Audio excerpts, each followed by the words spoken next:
Hello students, welcome to the class. आज हम करेंगे स्पीड, टाइम, डिस्टेंस वाले क्वेश्चंस एक शॉर्ट ट्रिक के साथ। इस तरह से अगर आप करेंगे तो आपको इस क्वेश्चन में आज के बाद कभी कोई डिफ़िकल्टी नहीं आने वाली। यहाँ पे हमें क्वेश्चन दे रखा है, a plane left 30 minutes later then the schedule time and in order to reach its destination 1500 kilometer away in time, it has to increase its speed by 250 kilometer per hour from its usual speed. Find its usual speed. Question में हमें बोला है एक plane 30 minute late हो गया अपने schedule time से, उसका डेस्टिनेशन दे दिया हमें 1500 किलोमीटर है। अब उसे टाइम पे पहुंचने के लिए अपनी स्पीड बढ़ानी पड़ेगी, तो उसने अपनी speed 250 kilometre per our increase कर दी। डिस्टेंस वो सेम कवर कर रहा है 1500 किलोमीटर पर आवर। डिस्टेंस का फॉर्मूला क्या होता है? Speed into time. अब क्वेश्चन में दिया है it has to increase its speed by 250 kilometre per hour from its usual speed. उसने यूजुअल स्पीड में 250 kilometre per our speed increase कर दी, बढ़ा दी टाइम पे पहुंचने के लिए। हमें उसकी यूजुअल स्पीड बतानी है। तो यहाँ पे दो केस बनते हैं, केस 1, केस 2। केस 1 के लिए हम स्पीड 1 t1 ले लेंगे और केस 2 में हम स्पीड 2 और टाइम 2 लिख लेंगे। यहाँ पे अगर हम केस 1 की बात करें, अगर वो अपनी यूजुअल स्पीड में जाता तो यहाँ पे हमें उसकी यूजुअल स्पीड नहीं पता, तो यहाँ पे हम एज्यूम कर लेंगे let the usual speed be x। यहाँ पे हम x मान लेंगे उसकी यूजुअल स्पीड, तो यहाँ पे s1 हो जाएगा हमारा x।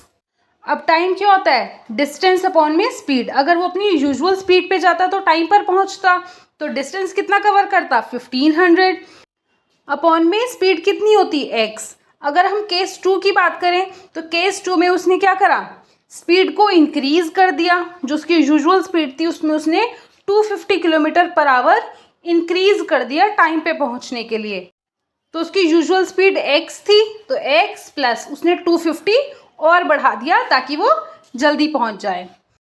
अब टाइम की बात करें तो वो 30 मिनट लेट निकला था, तो जितना उसको टाइम लगना था उसमें से 30 मिनट उसको कम टाइम लगा क्योंकि वो 30 मिनट लेट गया है। तो उसका यूजुअल टाइम था t1 माइनस 30, क्योंकि वो 30 मिनट लेट निकला है। अब 30 मिनट्स में दे रखा है, स्पीड यहाँ किलोमीटर पर आवर में है, तो हम मिनट को भी आर में चेंज कर लेंगे, तो 60 से डिवाइड कर देंगे तो ये आ जाएगा 1/2। अब केस 2 में उसको टाइम कितना लगेगा? टाइम क्या होता है? डिस्टेंस अपॉन में स्पीड। तो डिस्टेंस कितना है हमारे पास? डिस्टेंस तो वो सेम कवर कर रहा है, तो 1500 अपॉन में स्पीड कितनी हो गई? अब x plus 250 is equals to t1 कितना है? यहाँ पे वैल्यू पुट कर देंगे तो 1500 अपॉन में x उसका पहले वाला टाइम माइनस 1/2। तो यहाँ पे ये हमारी एक इक्वेशन बन गई, ये क्वाड्रेटिक बन जाएगी, हम इसे सॉल्व कर लेंगे। तो यहाँ से हमें x की वैल्यू मिलेगी। अब यहाँ पे इसे सॉल्व करने के लिए वेरिएबल वाली टर्म को एक तरफ ले आते हैं, बाकी हम दूसरी तरफ ले जाएंगे। तो 1/2 इज इक्वल्स टू के उस साइड चला जाएगा, तो यहाँ पे हम लिख लेंगे 1500 अपॉन में x। ये 1500 वाली टर्म इधर आ जाएगी, तो माइनस 1500 अपॉन में x प्लस 250 और 1/2 इज इक्वल्स टू के उधर चला जाएगा, तो ये हो जाएगा 1/2।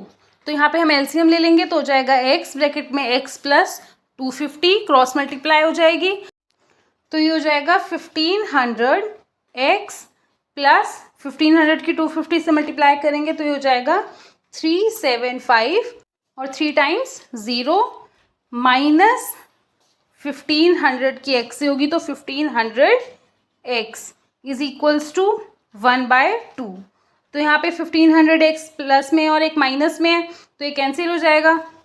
यहाँ पे हम क्रॉस मल्टीप्लाई कर देंगे, तो 375 की 2 से मल्टीप्लाई करेंगे तो हो जाएगा 750 और 3 टाइम्स 0 और लगा देंगे इज इक्वल्स टू x के अंदर मल्टीप्लाई हो जाएगी, तो ये हो जाएगा x² प्लस 250x।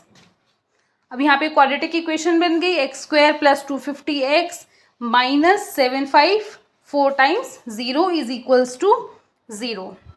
अब यहाँ पे हम इसे मिडिल टर्म स्प्लिट मेथड से सॉल्व करेंगे, तो यहाँ पे हमें 7,50,000 को इस तरह से तोड़ना है कि ऐड करने पर 250 आए और मल्टीप्लाई करने पर 7,50,000 आए।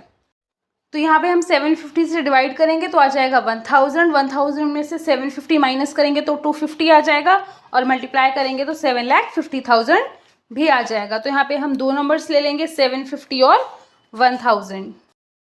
तो यहाँ पे हो जाएगा x² plus 1000 x minus 750x minus 7,50,000 is equals to 0। यहाँ पे हम कॉमन ले लेंगे तो यहाँ पे हमें x कॉमन मिल जाएगा तो हो जाएगा x प्लस 1000। यहाँ पे हम माइनस 750 कॉमन ले लेंगे तो हमारे पास बचेगा x प्लस 1000, क्योंकि हमने माइनस कॉमन लिया है, इज इक्वल्स टू 0। तो यहाँ पे हमें x की दो वैल्यूज़ मिल गई, x माइनस 1000 और एक x की वैल्यू मिलेगी 750। तो x हमारी क्या थी, यूजुअल स्पीड, माइनस में तो कभी स्पीड हो नहीं सकती, तो यहाँ पे हम लेंगे 750। तो हमारा आंसर आ जाएगा, यूजुअल स्पीड हो गई हमारी 750 किलोमीटर पर आवर। इसी तरह से हम एक और क्वेश्चन देख लेते हैं। हमें दे रखा है, in a flight of 600 kilometer per hour aircraft was slowed down due to bad weather. Its average speed for the trip was reduced by 200 km per hour and the time of flight increases by 30 minutes. Find the duration of flight.